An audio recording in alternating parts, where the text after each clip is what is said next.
Boa noite a todos, sejam todos bem-vindos. Estamos aqui direto de São Paulo, transmitindo para os nossos estúdios para o nosso estúdio da Fundace,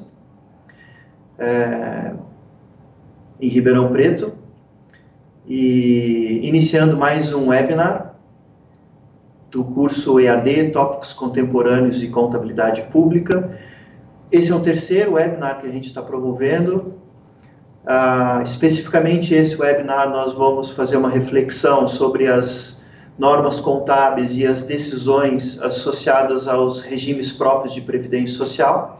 Para conduzir esse webinar conosco, bom, meu nome é André Aquino, sou professor titular da Universidade de São Paulo, e para conduzir esse webinar conosco nós temos aqui a professora Diana Vaz de Lima, professora da Universidade de Brasília, especialista no tema, trabalha no tema há muito tempo, especialista em contabilidade pública de regimes próprios de previdência. Obrigado, Diana, por ter aceito esse convite. As dúvidas e comentários que vocês tiverem, a gente sugere que vocês coloquem no chat, e à medida que essas dúvidas forem chegando, nós vamos respondendo. Então, para começar, Diana, o que é um regime próprio de previdência? Então, primeiro agradecer aí o convite, sejam todos bem-vindos. Eu distribuí esse convite também para alguns contatos que eu tenho. Do outro lado, a gente vai ter tanto especialistas como as pessoas que estão pela primeira vez tendo acesso a esse tema. Então, por isso que a gente vai mesclar esses conceitos com um pouco de novidade aqui para vocês. O tempo é curto, mas a gente vai tentar trazer o máximo que for possível. Bom, um regime próprio de previdência, André, é aquela previdência que um ente federado decidiu gerir dentro daquele ente federado. Então, a gente tem o regime geral de previdência social, que é administrado pelo INSS, e tem esse regime próprio de servidores públicos daquele ente federado, servidores concursados, em que aquele ente federado optou por gerir sua própria previdência. Então, basicamente, um regime próprio é a previdência de servidores públicos concursados. Exatamente, dentro desse ente federado. Então, a gente tem o governo federal com regime próprio de previdência, todos os estados têm regimes próprios, então a gente está falando de todos os servidores de estados concursados estão dentro de um regime próprio de previdência, e nós temos aí 2.100 municípios também com regimes próprios instituídos. A professora Diana vai estar conosco no curso, em um dos módulos do curso que vai ser oferecido em breve. Por que um curso de tópicos contemporâneos de contabilidade pública deveria envolver regimes próprios de previdência? Então, a contabilidade aplicada aos regimes próprios, André, é a mesma contabilidade pública que o ente federado já adota. Ou seja, PCASP, MCASP, IPSAS, normas do Conselho Federal de Contabilidade, trazendo algumas especificidades. Mas a base é a contabilidade pública. Você falou em especificidades. Isso. Quais são as especificidades? Então, a gente tem, por exemplo, o pagamento de benefícios previdenciários, que é feito dentro dessa unidade gestora. Nós temos uma gestão de uma carteira de investimentos que tem regras patrimoniais de atualização. Nós temos a contabilização da avaliação atuarial, que é um documento mais sofisticado, que é exigido uma vez por ano ser atualizado. Tem a gestão de uma taxa de administração para gerir as despesas administrativas dessa unidade gestora. Então, basicamente, e também essa visão de longo prazo, que ela foge um pouco do dia a dia da contabilidade pública, que ainda traz aquele foco orçamentário, mesmo com as mudanças que veio com os novos padrões contábeis. Então, nós estamos aí falando de regimes que já existem há 100 anos, né? Nós temos unidades gestoras que já existem há 100 anos. Então, e que capta essas contribuições para pagar os benefícios no curto, médio e longo prazo. Né? A gente se fala muito de previdência, né? Sim. Atualmente. Sim. Quais os principais desafios que os regimes próprios estão enfrentando hoje? Associado à contabilidade ou não? Sim. Bom, vamos começar pelo geral, né? Então, a gente tem aí uma discussão nacional sobre as mudanças aí dos critérios que a reforma da Previdência está trazendo. Nos regimes próprios, o grande desafio é manter o equilíbrio que a gente chama de financeiro e atuarial, ou seja, garantir os pagamentos das aposentadorias que já foram concedidas, né, mantendo esse fluxo de caixa equilibrado e também para as gerações futuras, ou seja, garantindo que esses pagamentos sejam efetuados em dia à medida que o tempo passe para todos os segurados do regime. Então, essas mudanças aí com a reforma é para tentar manter esse equilíbrio, já que em muitos... equilíbrio atuarial. Equilíbrio atuarial, que seria o do médio e longo prazo, e o equilíbrio financeiro, que é o fluxo de caixa. Dentro da contabilidade, basicamente, os mesmos desafios que os contadores que trabalham na Secretaria da Saúde, da Educação, dentro da Prefeitura, dentro do Legislativo, já tenham que enfrentar, que é se adaptar às novas mudanças, a esses padrões instituídos aí, essa visão patrimonial, o regime de competência, que são temas que vão ser explorados também no curso. Tem um dos seus trabalhos publicados recentemente, você menciona diversos envolvidos com os regimes. Sim. Quem são os envolvidos? Porque normalmente a gente trata muito do gestor, do conselheiro, mas quais outros envolvidos com o regime? Então, a criação do regime é uma iniciativa do Poder Executivo. Então, esse prefeito, governador, em algum momento, ele acessou o Legislativo com um projeto de lei para instituir a criação dentro desse ente federado do regime próprio. A partir dessa aprovação, ele tem que criar uma estrutura administrativa que nós chamamos de unidade gestora. E a legislação previdenciária recomenda que seja uma unidade gestora única. Então, essa unidade gestora, então, você tem um superintendente ou um presidente, um gestor do fundo, que pode ser indicado ou eleito, dependendo da legislação local. Esse gestor, ele conta com um grupo de conselheiros que fazem a gestão fiscal, administrativa e de investimentos. Então, eu tenho unidades gestoras que têm 1, 2 ou 3 conselhos, com conselheiros também que podem ser indicados ou eleitos. Eu tenho toda essa estrutura administrativa envolvida, administradores, contadores, peritos. Eu tenho um representante dos servidores, sindicatos, associações. Que são os beneficiários. Que são os beneficiários, aposentados e pensionistas. E eu tenho os órgãos fiscalizadores também, que o regime próprio ele presta contas, tanto para os tribunais de contas locais, como também para a Secretaria de Previdência do Ministério da Economia. São muitas partes envolvidas. Muitas partes envolvidas. Eu imagino que uma coisa que a gente vem conversando ultimamente é o quanto essas diversas partes elas estão preparadas para atuar ou no monitoramento, na observação do uso dos recursos dos fundos e na tomada de decisão, né? Então, enquanto vereadores, né, e deputados poderiam atuar de forma a proteger e a participar da discussão de revisão de alíquotas dos fundos, os gestores poderiam iniciar a decisão de reequilíbrio atuarial e reequilíbrio financeiro, né? Sim. Então, a gente tá começando a falar de decisões relevantes dos fundos. Quais são as decisões relevantes que aparecem na gestão dos fundos, Diana? Então, é uma reclamação recorrente dos profissionais envolvidos na contabilidade que os demais atores desse processo, gestor, conselheiro, conhecem pouco do tema contábil. E os contadores têm até dificuldade de dialogar com essas pessoas para elas usarem essas informações para o processo decisório. Então, basicamente, a gente tem que ter... vamos supor, a contabilização da avaliação atuarial.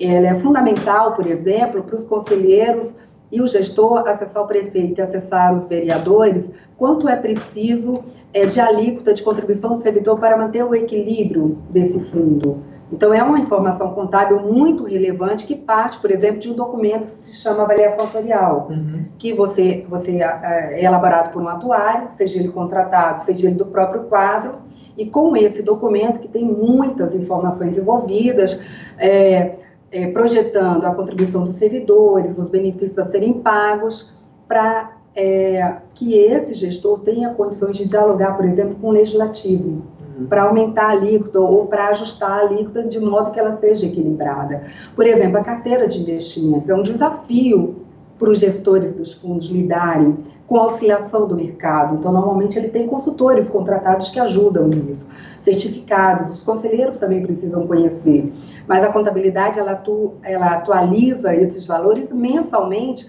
e dá esse feedback para esses tomadores de decisão se mantém ou não o investimento. Então, a contabilidade está dialogando o tempo todo com esses gestores no processo decisório. Quando a gente fala de contabilidade, especificamente, como é que seriam os aspectos de reconhecimento, mensuração e registro?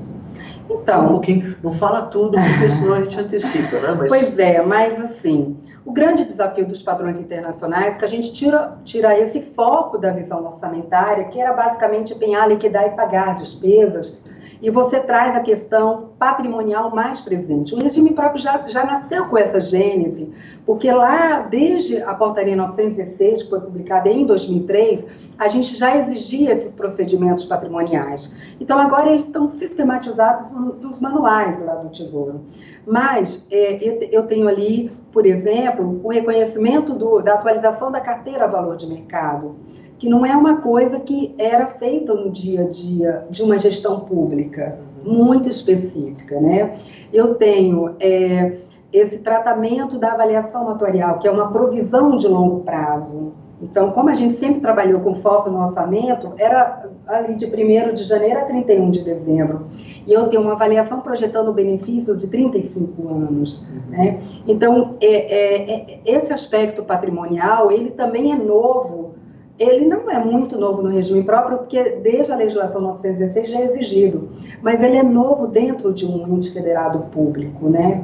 E essa discussão, ela tem puxado outras discussões. Então, por exemplo, o regime próprio também faz depreciação de bens, reavaliação de bens, então ele tem que ter um inventário atualizado. Então, tem outras partes. Esse conhecimento de contabilidade pública, de atualização, também é base para eu fazer os registros contábeis aplicados aos regimes próprios.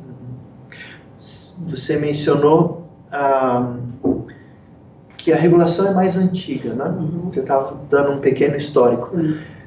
E a gente, o MCASP, né, o manual da STN, vem sendo atualizado, né? Sim. Quais os reflexos das atualizações do MCASP e do próprio plano de contas, né, do PCASP, dos regimes próprios? Então, uma especificidade do RPPS em relação ao PCASP, que é o plano de contas único, né, que na verdade eu não tenho um único plano de contas, porque os tribunais acabaram adaptando, mas no caso do regime próprio, essa variação é menor, porque a gente trabalha desde o começo com o que a gente chama de PCASP estendido. Então, os regimes próprios não adotam só aquele nível de consolidação do plano de contas, ele adota um desdobramento desde o começo. Então, eu tenho uma definição de plano de contas mais estendido.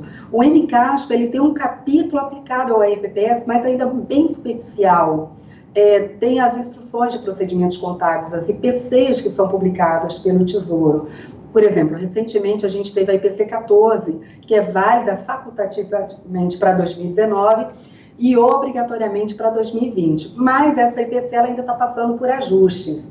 Então, eu recomendo que realmente ela seja aplicada facultativamente. Então, no curso, como a gente vai ter mais tempo, a gente vai conseguir explorar esses lançamentos, as mudanças que ele trouxe. Mas, basicamente, o que a IPC 14 traz é o que a IPC 9 já trazia, em termos de procedimentos de atualização da carteira, contabilização da avaliação atuarial, como você paga benefícios, como você administra a taxa de administração.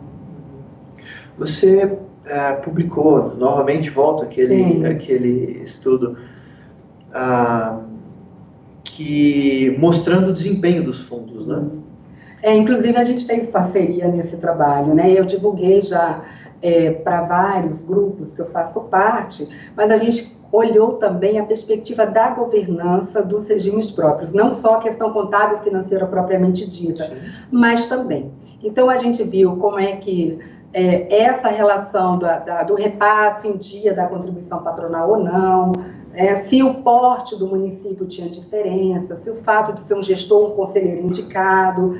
Então, a gente depois pode deixar aí no endereço do webinar esses endereços de acesso aos nossos papers. E eles são muito importantes, porque a gente acaba dialogando com o gestor e o conselheiro, que não é da área contábil financeira, os reflexos da gestão dele também nas contas do regime próprio, porque acaba provocando desequilíbrio quando ele não observa todas essas regras.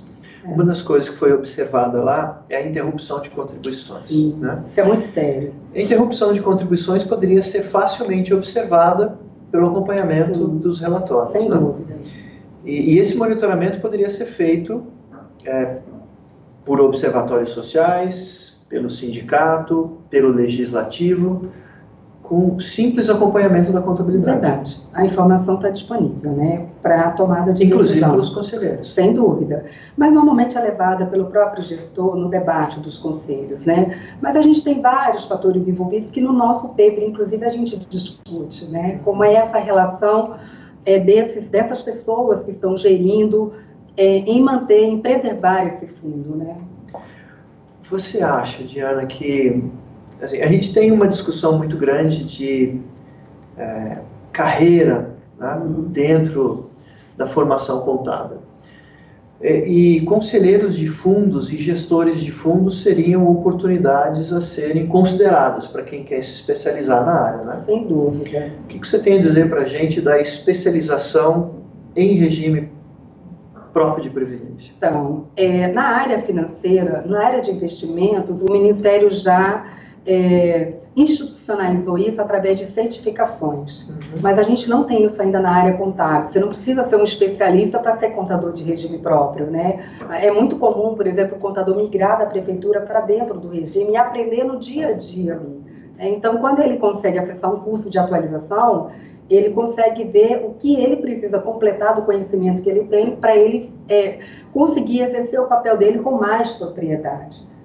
Então, isso acontece também com os outros envolvidos. Né? Então, por exemplo, é muito comum a gente ter no conselhos professoras, né, que tem toda a credibilidade ali, que é a maior parte dos segurados numa prefeitura. Tem um grande quadro de professores participando como conselheiros, né, desses regimes. É muito importante que, além de acessar a legislação previdenciária, essas pessoas tenham a oportunidade de saber como funciona, o que é uma avaliação atuarial, o que é uma atualização da carteira, o que é uma taxa de administração, os limites que você pode gastar, o que você não pode fazer com esse dinheiro. Então, isso faz parte de uma formação mesmo, que é preciso que todos passem por ela.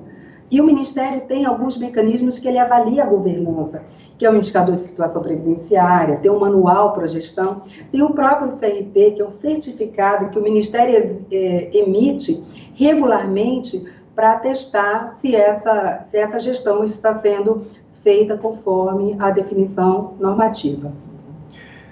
Não necessariamente a gente precisa entrar nesse assunto, mas uma coisa que me ocorreu agora é que determinados certificados eles são obtidos ou mantidos via judicialização. O que os profissionais do direito poderiam ajudar nesse processo? Como é que eles atuariam nessa questão? Então, quando o regime próprio, quando o gestor de um regime próprio precisa usar as vias da judicialização, é porque esse regime já não está cumprindo os critérios definidos pelo Ministério, pela Secretaria de Previdência, como adequados na gestão. E isso prejudica, de alguma forma, a sustentabilidade desses regimes. Então, é muito importante o pessoal também do judiciário entender como essas ações afetam o equilíbrio. Às vezes, esse é um promotor do próprio município, um promotor municipal que é vinculado àquele regime que ele vai depender dele para se aposentar. Então, quando ele entende como funciona essa dinâmica, ele sabe que uma decisão de liberar um certificado para essa gestão que está com problemas também está comprometendo a aposentadoria dele. Então, por isso que é importante que mesmo quem não atua diretamente no regime, mas que seja um segurado do regime, tenha esses conhecimentos, até para fazer parte do conselho. Então, ele vai lá, olha, eu consigo ler que tem alguma coisa que não está funcionando bem nessa gestão. E isso passa pelo conhecimento, pela atualização. Né? Às vezes, quando a gente fala que a gestão tem problemas, não necessariamente a gente está falando de boa aplicação da carteira, né? mas de fazer o uso da informação atuarial para mobilizar tanto prefeitos quanto vereadores para trazer a questão para a mesa e discutir o futuro do próprio regime. Sem dúvida. Não necessariamente ficar fazendo gestão de carteira, né? Porque essa é apenas uma função. Você tem, por exemplo, é muito comum que os regimes se deparem com parcelamento de débitos previdenciários, né? Então, são aquelas contribuições que foram atrasadas por algum motivo, algum problema de fluxo de caixa, ou decisões que a prefeitura teve de repassar ou não o recurso. Isso gera parcelamento de débito, isso gera desequilíbrio, né? Então, às vezes, você consegue manter o pagamento ali no dia, no fluxo, mas você está deixando de capitalizar para garantir o pagamento dos benefícios no médio e longo prazo.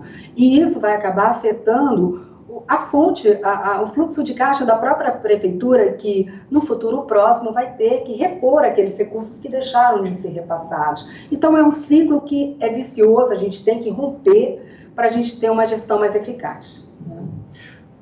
Voltando um pouquinho para a regulação. Sim. Você mencionou que a regulação dos fundos vem sendo aprimorada e conduzida há um certo tempo. Sim. Né? Talvez há mais tempo do que as próprias mudanças recentes que a gente está tendo de convergência para as IPSAs. Sim, né? sim. Quais as oportunidades de melhoria dessa regulação que você vê, Tiana? Então, o Ministério ele sempre está trabalhando no sentido de reduzir esses espaços de decisões equivocadas, assim, né, de diminuir a discricionariedade do gestor. O que seria uma decisão equivocada? Então, por exemplo, uma alíquota que não reflete o equilíbrio. Okay. Né? Então, ele, por exemplo, na regulação, ele diminui ou ele tenta reduzir as possibilidades que um atuário possa usar para projetar, né? O cadastro, as projeções que ele pode fazer, porque os atuários trabalham no limite da regulação também, né? Define como é que pode ser a composição dessa carteira. Então, eles estão sempre discutindo, será que a gente abre para mais ou para menos ativos de risco, né? Enfim, essa oportunidade de regulação na contabilidade é sempre trazer a informação mais próxima da realidade possível. Então, olha só, a gente vai receber um imóvel em doação com uma amortização de um déficit atuarial. Será que esse imóvel está vindo com valor contábil patrimonial que reflita o valor de mercado? Então, ao recepcionar esse bem, por exemplo, o contador ou o gestor do fundo pode contratar uma empresa para fazer uma avaliação ao valor de mercado e aí ajustar esse valor mais próximo da realidade. E por que seria importante registrar esse bem ao valor de mercado? Porque é o que ele vai retornar, ele é o ativo garantidor para pagar o futuro dos benefícios. Se você tem um ativo superestimado, quando você precisar que ele seja vendido para você pagar os benefícios, ele tem que estar mais próximo do valor da realidade. Isso é uma visão bem patrimonial. Né? Só que ele não vai ser vendido no momento em que eu estou fazendo a avaliação patrimonial, ele vai ser vendido no momento no futuro. Portanto, isso demanda uma certa atualização? Sem dúvida. Na verdade, os regimes eles não podem investir em imóveis. Eu citei imóveis porque é comum eu receber para amortização de dívida, amortização de déficit, né? Mas normalmente os regimes acabam trocando esse tipo de investimento, enquadrando pelo que a legislação previdenciária recomenda que seja aplicado para que ele dê esse retorno, para que no momento oportuno esse recurso seja usado para pagar os benefícios. Vou fazer uma provocação. No último webinar, teve aqui conosco a professora Lidiane Dias, da Federal do Pará, e a gente estava falando sobre a questão de transparência social na contabilidade. E ali no webinar surgiu a questão dos relatórios populares. Sim. Essa linguagem dos regimes próprios, ela parece muito complexa para a sociedade. Sem dúvida. Como é que a gente pode trabalhar essas duas questões juntas para que a discussão de regime próprio de previdência se aproxime da sociedade e até das casas legislativas, para que a contabilidade seja efetivamente usada pelos diversos interessados nisso? Então, porque a maior parte dos nomes que você falou é distante da sociedade, imagino. Então, vou até aproveitar a oportunidade para cumprimentar os meus colegas do grupo Contabilidade RPPS. A gente tem um grupo grande de contadores nesse grupo e que a gente troca modelos de relatórios. Isso recentemente surgiu na discussão do nosso grupo. O Milton, que é um dos coordenadores do grupo, certamente está nos acompanhando aqui.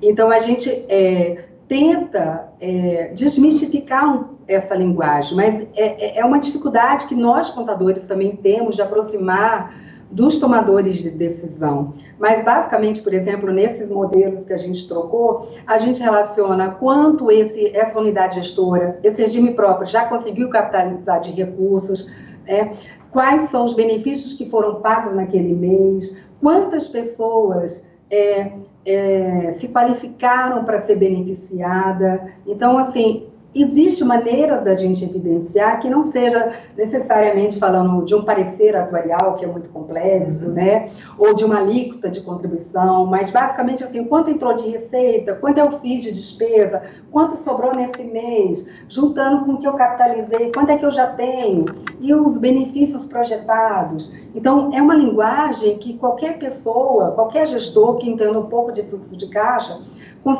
conseguiria facilmente absorver e discutir com os conselheiros qual seria o melhor caminho, o que é preciso, quais são as novas fontes de recurso que têm que ser buscadas para que esse equilíbrio aconteça.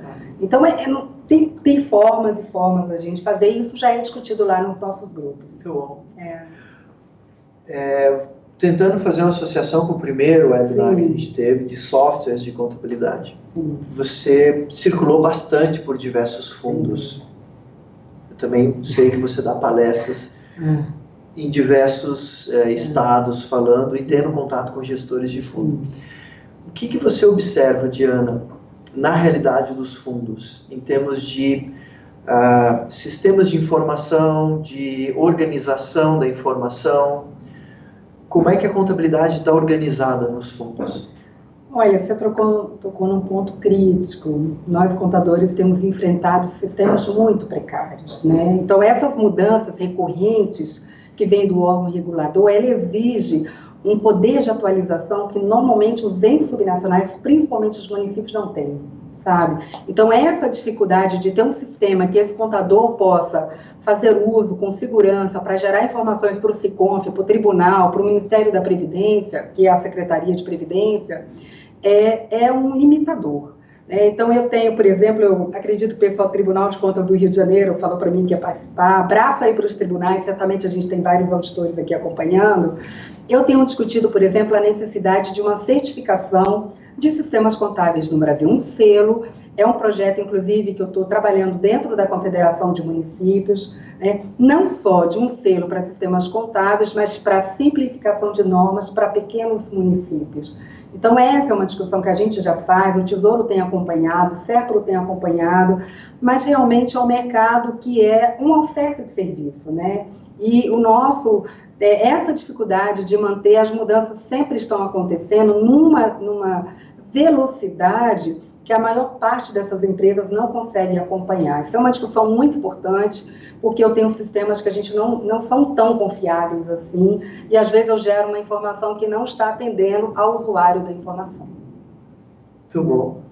Tem uma pergunta aqui da Lilian. Eu não sei, talvez a gente possa pedir para a Lilian ser um pouco mais específica, mas ela gostaria de saber informações quanto ao pagamento de PASEP pelo RPPS. Nossa, Lili, isso é um assunto muito controverso. Então, em resumo, funciona assim. Existe uma discussão que os regimes próprios não deveriam pagar PASEP, porque as contribuições, no caso, as contribuições patronais que já são repassadas para o regime através da prefeitura já teriam sido tributadas por esse PASEP. E aí eu só pagaria, quer dizer, o regime só pagaria a unidade gestora, as contribuições de servidores. Acontece que tem um parecer da Receita Federal dizendo que é devido o PASEP. Então, mesmo quando a gente vê, às vezes, em discussões que eu tive com as fazendas estaduais e municipais, eles até reconhecem que existe uma bitributação, mas que a regulamentação brasileira é que se paga PASEP. O problema é que o PASEP compromete a taxa de administração dos regimes próprios. E aí, muitos regimes, inclusive, cuidado, colegas contadores, estão deixando de pagar o PASEP. Por quê? Porque não consegue acomodar essa despesa dentro da taxa que ele tem. E a gente já tem um parecer do Tesouro, juntamente com a Fazenda, com a Receita Federal, dizendo que é devido. Então, se você não está pagando o PASEP, eu recomendo que você reavalie, diminui outras despesas, porque o PASEP é devido. Enquanto a gente espera outra pergunta, eu faço uma minha. Tá. Como fica a contabilidade do fundo na consolidação do ente municipal ou do ente estadual? Então, a princípio, deveria ser uma coisa tranquila, porque se eu tenho um plano de contas único, né, eles deveriam se conversar. Sim. Porque aquelas contas que eu não tenho espelho, são as intra-orçamentárias, elas no processo de consolidação elas seriam acomodadas. O problema é que eu tenho um regime próprio que usa um PCASP estendido e às vezes uma prefeitura que usa um PCASP definido pelo Tribunal de Contas, que não bate com o estendido. Exatamente. E aí o que a gente está trabalhando no Brasil? Com o DEPAR. Então os colegas contadores certamente vão se identificar com essa fala, e isso tem prejudicado o encaminhamento das informações para o SICONF, o encaminhamento para a matriz de saldos contábeis, que a gente não consegue avançar. Então, é uma discussão que eu tenho feito com o pessoal da Tricom e do IB, o Leandro do IB, que representa tanto o IB como é membro do IB da Tricom, está aqui acompanhando, ele falou para a gente que ia estar aqui. Então, essa é uma discussão, né, Leandro, que a gente já tem feito. Como fazer esse nivelamento entre os tribunais e o Tesouro Nacional? Porque isso tem impactado nós que estamos aqui na ponta fazendo a gestão dos regimes próprios. Seria uma questão simples de plano de contas. Não que isso é uma questão simples, né? Mas um alinhamento de plano de contas. A uniformização da linguagem seria uma condição sine qua non para que isso acontecesse. E aí tem uma questão de tribunais, definindo o nível de detalhamento de plano de contas, o plano de contas que é definido pela Secretaria da Previdência e os sistemas de informação. Na verdade, assim, justiça seja feita. O desdobramento que o tribunal fez foi por uma própria autorização do Tesouro Nacional. Então, o Tesouro Nacional definiu que até o 5º nível seria consolidado. Sim. E a partir daí poderia ser desdobrado. Talvez essa decisão não devesse ter sido feita dessa forma. Porque isso acabou que os tribunais, com a necessidade que eles têm também de fazer a avaliação das contas, eles acabaram detalhando no nível gerencial que eles precisavam. E aí cada um detalhou de um jeito diferente. Quando vem um projeto de matriz de saldos contábeis para eu fazer o envio dessas informações, eu não consigo fazer. Por quê? Porque cada parte do Brasil está usando um plano de contas diferente. Eu imagino que isso vai ser mudado, o Tesouro Nacional está trabalhando com o projeto de PCASP 2020. Só que aí vem um outro problema de atualização desses sistemas, que isso custa caro também. Nem todo ente federado, quer dizer, a gente vive um momento de recessão, tem recursos para ficar mudando sistemas o tempo todo também. O DEPAR está sendo feito via sistema? Infelizmente. Via sistema ou via mecanismos auxiliares? Não, então, normalmente eles, como o PCASP ele não tem um desdobramento de contas orçamentárias, normalmente as informações orçamentárias elas estão sendo trabalhadas off contabilidade, estão fora da contabilidade. Isso é um grande problema. Isso seria resolvido, por exemplo, com sistemas que atendessem o padrão mínimo de qualidade, que existe um decreto que exige. Por isso que eu acho que a certificação é importante. Um selo de qualidade mínima é importante, porque exigiria que os sistemas contábeis que não trabalhassem com contas correntes tivessem que trabalhar, por exemplo. E aí diminuiria esse problema do DEPAR, né? As informações que estão trabalhadas fora da contabilidade, mas que têm que ser geradas para atender os outros usuários. Diana, em geral, que tipo de sistema de informação contábil os regimes adotam? Em geral, são os mesmos das prefeituras? Os mesmos. Normalmente a mesma consultoria que presta. Então a gente teria que ter um único sistema com 2 planos de contas.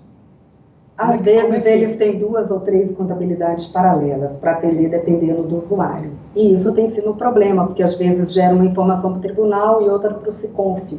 Né? E aí a gente sabe todos os problemas, quem tem acompanhado o tema mais de perto sabe o tanto que isso é problemático. Qual seria qual seria a solução? Então, a solução eu defendo aí um selo de qualidade mínima, que todas as empresas tivessem a oportunidade de atender, de conhecer e de trabalhar, né? Então, é um projeto que a gente está trabalhando com a Confederação dos Municípios. Parece que isso ficou claro para mim no primeiro webinar, quando a gente estava conversando com o professor Ricardo Rocha Azevedo, da Federal de Uberlândia, a total relevância dos sistemas de informação contábil para a implementação das novas normas e a oportunidade que os especialistas em TI e sistemas de informação teriam de estar envolvidos nessa discussão, não? Então, ou seja, essa discussão não é uma discussão de contador para contador. Não. Essa é uma discussão que envolve diversas áreas de especialização que deveriam estar participando. Desde a contratação, o processo de licitação que contrata, né? Desde a comissão de licitação que está envolvida na contratação, o prefeito que assina o contrato, né? Ou, às vezes, dependendo do ente federado, ele não tem tantas empresas ofertando serviço assim, e ela não tem a qualidade que precisaria ter. Às vezes, por uma limitação local mesmo, daquele ente federado. Então, a ideia é que eu tivesse vindo um sistema sendo ofertado gratuitamente, mas isso é uma coisa que a gente não vai alcançar. O importante é que quem presta serviço, quem presta consultoria, atenda um padrão mínimo de qualidade. Pergunta do Vinícius. Opa, vamos lá. O Vinícius diz que leu um artigo seu recente sobre resiliência financeira. Opa, é o nosso. Dos regimes próprios municipais. Qual o papel da contabilidade na manutenção do equilíbrio financeiro e atuarial? E quanto aos investimentos dos regimes? Então, Vinícius, na verdade, a contabilidade ela é base de informação, seja no setor público, seja no setor privado. Eu acho que a gente ainda não tem gestores que conseguem ler a informação. Eu acho que essa é essa nossa dificuldade também, como profissionais, de levar essa linguagem mais simples. Por isso que aquilo que você falou sobre o Popular Financial Report, né, um relatório, você pode até fazer os relatórios tradicionais, técnicos, para atender Tribunal de Contas, para atender Tesouro Nacional, mas um relatório mais básico para atender o gestor, né? Então, quando o Vinícius fala, qual a importância do equilíbrio financeiro atuarial? A mesma para qualquer processo decisório. É tentar levar para o seu gestor que aquela avaliação atuarial sinalizou que o que se arrecada não é suficiente para pagar os benefícios. Então o fluxo de caixa, o equilíbrio financeiro é muito fácil de fazer. É como se fosse uma conta de condomínio. Quem já participou de reunião de condomínio. Você tem o que arrecada, o que você paga. Está sobrando? Não está. Mas devia estar, porque você tem que capitalizar esse recurso para pagar no longo prazo. E eu imagino que essa informação deveria estar pregada no mural da Associação dos Servidores. Né? Então, já tem iniciativas de unidades gestoras que eu recebi fotos que eles colocam no mural mesmo da prefeitura ou na frente, se a unidade gestora é uma autarquia, normalmente tem um prédio próprio, coloca ali na frente, que é o interesse de toda a sociedade, né? Então, todos os servidores daquele município, daquela secretaria, estão cobertos por aquele regime. É importante que esses servidores também acessem essas informações e que também participe da gestão como conselheiros. Eu sempre recomendo isso. O Vinícius colocou mais uma pergunta aqui. O Vinícius, ele é do grupo de pesquisa em Previdência da Universidade Federal de Viçosa. Olha, que legal. Ele pergunta o seguinte: os novos padrões contábeis, eles fazem alguma referência aos investimentos ou carteira de investimento dos RPPs? Então, Vinícius, o MCASP, ele não fala de carteira. Mas a IPC 14 veio detalhadamente sobre carteira, mas ela tem alguns problemas. Eu estou fazendo um relatório detalhado para a Secretaria de Previdência, aproveitar para agradecer o Narlon, o Alex da Previdência, que sempre tem nos apoiado aqui com dados da pesquisa, então sempre que a gente tem oportunidade, a gente agradece esse apoio. E eu estou fazendo um relatório detalhado, sabe, Vinícius? Porque a IPC ela tem muitos erros, principalmente voltados para a carteira. Mas ela traz todo o desdobramento, quando você ganha, quando você perde. Em relação à carteira, a gente não tem como detalhar muito aqui, mas um equívoco que vem sendo cometido por muitos regimes é trabalhar orçamentariamente o ganho patrimonial da carteira. Isso quer dizer o quê? não é pelo fato de você aplicou e tem um extrato aqui que diz que você ganhou ou perdeu, é que isso tem um impacto orçamentário, né? Então, eu tenho visto muitos erros de registro em que se está trabalhando orçamentariamente um investimento que você ainda não resgatou. Então, o resgate teria que acontecer, o tratamento orçamentário só no resgate, e a gente vai ter tempo de falar isso no curso, mas os nossos artigos falam isso, o nosso livro fala isso, e a IPC 14 também já está tratando, mas eu recomendo que, por enquanto, vocês só conheçam que existe a IPC, espera a gente amadurecer, ajustar, para 2020 vocês usarem ela. Muito bom. Última dica que você tem, Diana. A gente já está próximo de encerrar. Certo. Qual a mensagem final que você teria, não só para contadores, mas para jornalistas, para advogados, especialistas de sistema de informação? Qual que é a grande mensagem que a gente deixaria de incentivo para especialização no tema de regime próprio?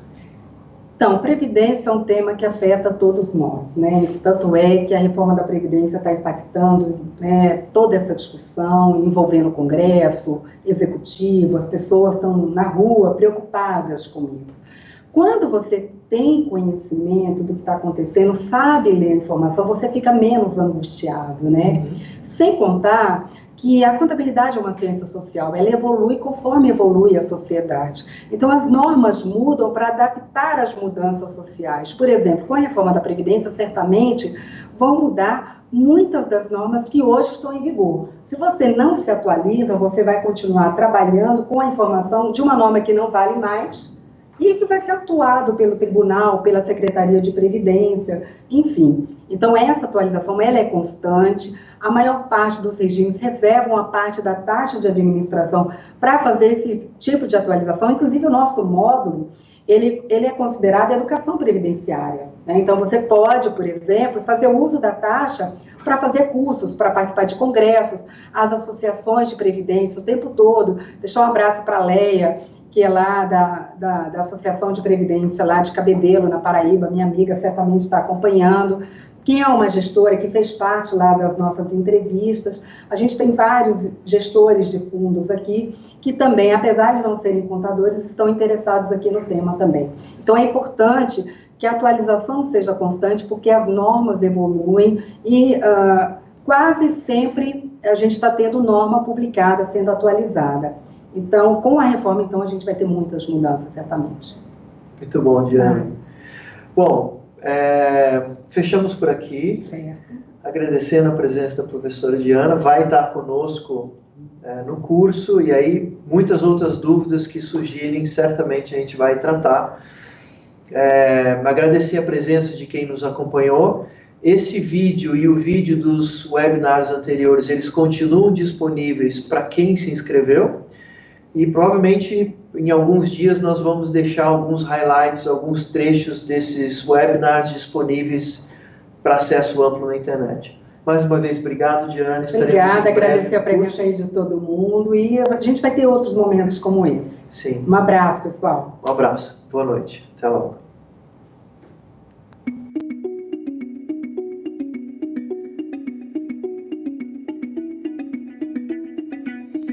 Você mais experiente, prático, atento, qualificado, mais crítico. Evoluir profissionalmente é buscar novos conhecimentos e experiências. O MBA Fundace USP é especializado em negócios e possui cursos alinhados e atualizados para os profissionais que buscam vivências em gestão executiva nas diversas áreas do conhecimento, orientados por professores com experiências sólidas e práticas, com peso de uma das universidades mais renomadas do país. MBA Fundace USP, você profissional mais completo.